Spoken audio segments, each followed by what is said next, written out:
চিন্তা করেছে তার তো মাথা ঘুরে গেল। হ্যাঁ, আমি ৭ দিন পর মারা যাবো? হ্যাঁ, তুমি ৭ দিন পর মারা যাবে। তুমি নিজের চিন্তা করো। আমি চুপচাপ শান্ত শিষ্ট কিভাবে সেটা না জেনে নিজের চিন্তা করো। যেই বলেছে সে তবে বলে তাকে বাড়ি পাঠিয়ে দিলাম। তো বাড়ি গিয়ে সে ঘুরছে।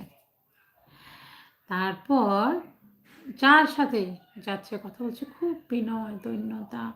কেউ কিছু বললেও ঝগড়া করছে না, কিছু উত্তর দিচ্ছে না। ফ্যামিলি সবার সাথে খুব মিলমিশ।